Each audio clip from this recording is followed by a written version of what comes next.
This is going to be not a review, it's just going to be a video kind of talking about the source audio pathways and just more specifically some gripes I've had with it that no video I've seen reviewing it I've mentioned. So just something that's, helpful if you're looking to buy this. From real world perspective, I bought this thing. It's, not paid or anything like that. So I just thought I'd share because I wish I knew these things before I bought it. So here we are. First and foremost, it does not have a what you see is what you get mode. So basically what that means is these knobs, the way they show right now, means nothing. It has nothing to do with the sound you'll hear. Depending on the preset you're in, this could be completely off. So I will show you. There'll be a little light right here blinking if I get it to the right setting for that preset. So you see it was right in there. So we had it here. So if I were to look at this and think, oh, it's going to be a short reverb, actually, it was a pretty long reverb.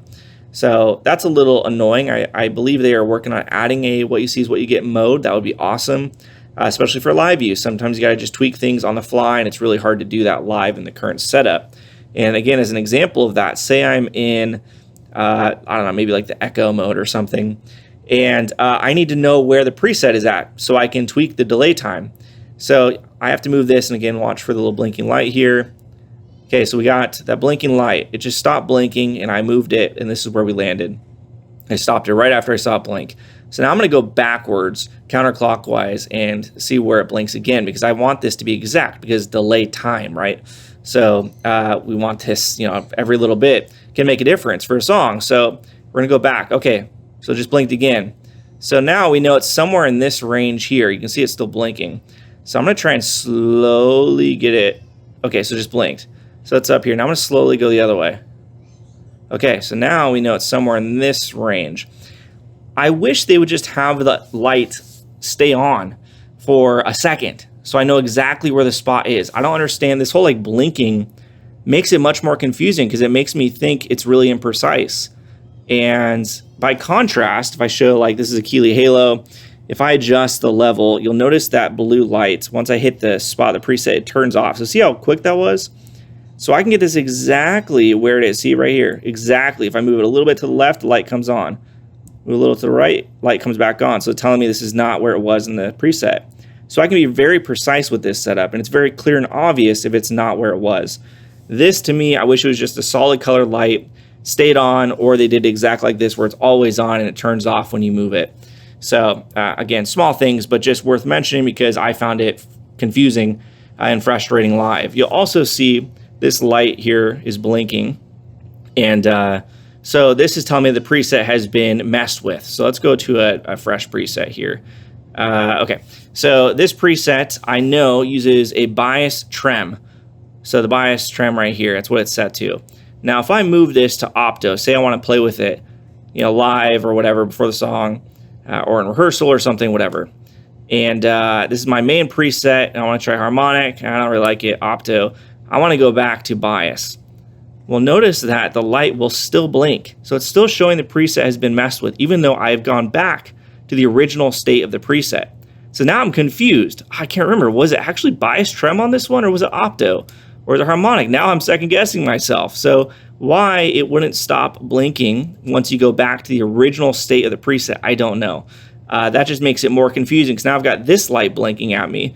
And so I'm going, what changed in the preset? Did a knob get moved or something? When actually just before, in rehearsal or whatever, I was on this preset and I just tried something and I put it back to where it was. So again, little things like that. A blinking light at me tells me something is going on.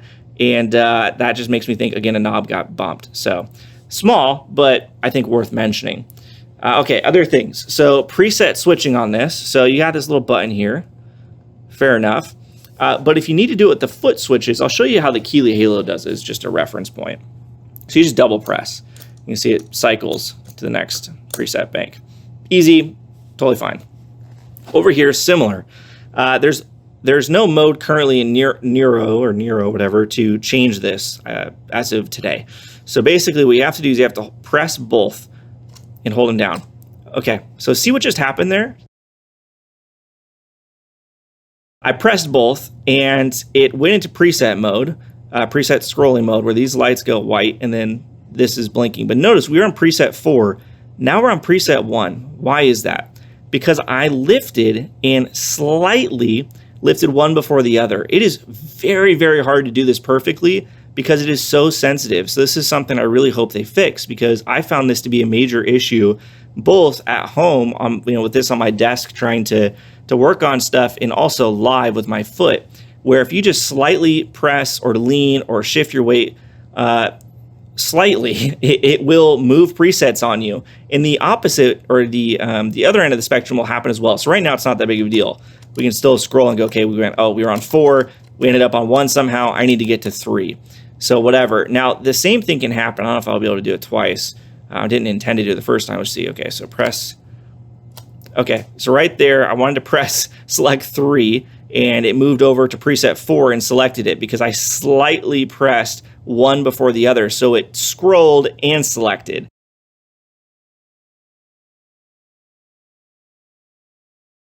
There needs to be some kind of buffer on there, some tolerance, so that it doesn't do that. If you're pressing both, that it just kind of knows you're trying to select. Again, I did not mean to do that. So you can see how frustrating that could be, because you're trying to select a preset, you think you've selected a preset, and I'll show it's even worse standing up because your foot covers the lights. You can't actually see what's going on. Live, you're trying to, okay, next song is starting, got to move presets. So you get in preset mode, you're cycling the presets. Okay, I want preset 2, so now I'm going to press both foot switches and then select it. Hopefully, look at that. I just selected preset 1 when I wanted to select preset 2. It's crazy. It did this to me all the time. It was so bad that I ended up having to manually press it like this, bend down each time, because I could not get it to consistently select the preset I wanted in a timely manner. So to me, that is a major, major issue, and there's got to be other solutions for it. I would be fine with scrolling presets by double pressing each time, just like the Halo. Or if they want to keep this functionality, well, A, give that an option. I think that'd be great, because a lot of pedals do that. B, if they want to keep this functionality where it's the scrolling setup, then it should be so that there is more of a tolerance for double selecting to lock in. Sorry, I've got young kids here wanting to come see what I'm doing in the garage. Okay, so that's that issue. Okay, so another issue I had is with the tremolo. So the tap tempo on the tremolo, I think, is just kind of broken. It's not done very well, in my opinion. There are 2 settings. You can either have tap tempo, or you can turn tap tempo off. So the current setup, the default setup, is tremolo on. There we go. Now, if I want to activate the tap tempo, I just press. So I just put in a tempo. But before I do that, I'm going to show you how to turn it off. So I'm playing tremolo. We're in a verse, and I want the tremolo in the verse. Okay, we're about to go. Okay, now we're into the chorus. Turn the tremolo off. There it goes. So we're like 2 seconds into the chorus, and I've got tremolo on, because it's got this long delay, and that's because it's waiting for me to tap in a tempo. So I'll show that again. So again, we're playing, and no tremolo. So like 5 seconds or something. It's crazy. So I'll show you. It's looking for me to do this. So now it's in tap tempo. Okay, so now we're in tap tempo. Fine, whatever. Chorus is coming up. Okay, and chorus. So I got a super choppy tremolo in the first 3 seconds of the chorus. Again, you cannot have tap tempo any other way. To me, it makes much more sense to do what every other digital delay does for tap tempo. You just hold down the foot switch, and now I'm in tap tempo mode. So I can still deselect the effect, but that way, if I want to get into tap tempo, I can be intentional about it. My daughters. So anyways, yeah, young girls, they love to scream.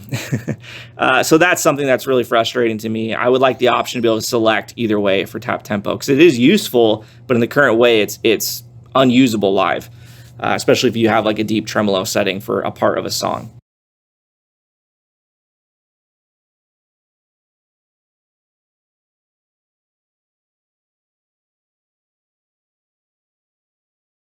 Okay, next issue I will go over is a bug, I believe. So I'm currently wired stereo out of the Halo, stereo into the pathways, stereo out of the pathways into the Lele here, and I'm just running it to 1 amp, but that doesn't matter.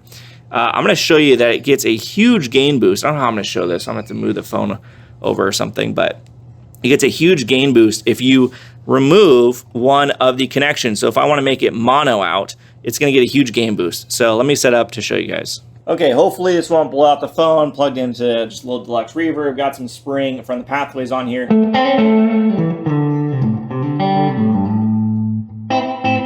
Okay, you hear the volume of it. I'll just play a chord. Now I'm going to go ahead and pull this out. So I want to make it mono out. Now it is currently set to auto sensing.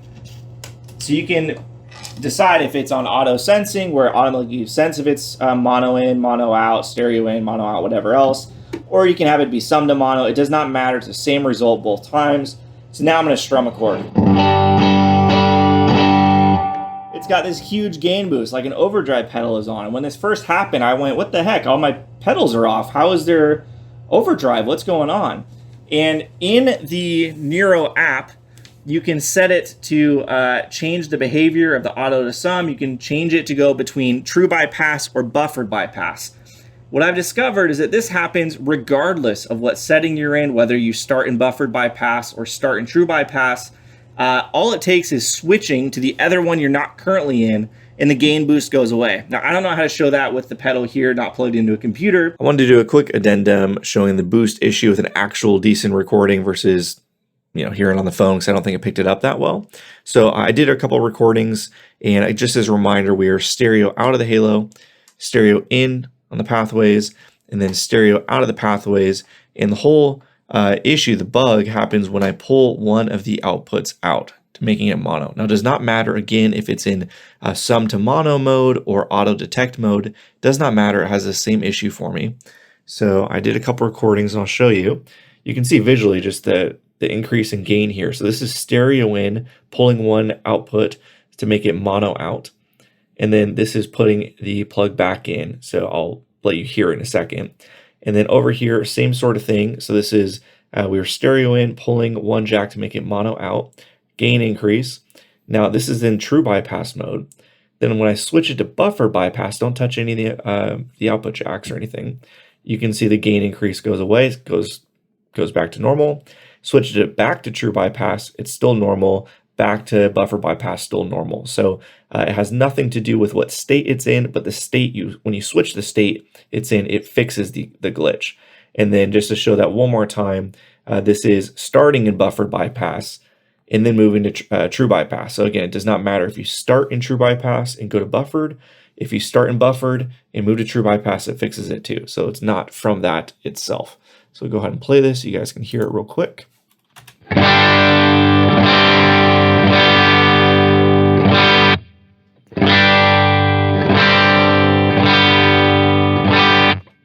So very obvious, huge difference there.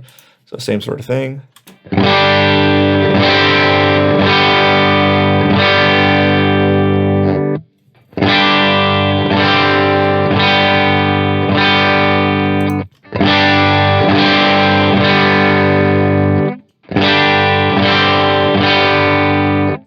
So there you go. There is that glitch. That's kind of a major issue for for people to be aware of. It's a current bug. I've sent it to Source Audio, so hopefully they fix it. But yeah, just something kind of bizarre. So with that, I think it covers just about everything. Hi, Zay. I'm going to wrap up here. My daughters wanted to come and say hi. So, hi. So yeah, so we're going to wrap up here, but there's my general overview of kind of some things with the Source Audio Pathways to keep in mind. Now, it sounds great. Can confirm the pedal sounds awesome. Other people have shown that. I don't need to show that. It sounds great, but yeah, it just has some issues that I think they can just do a little tweaking on, and it'll be a much better pedal. So, okay. There you guys go. Hope you enjoyed that.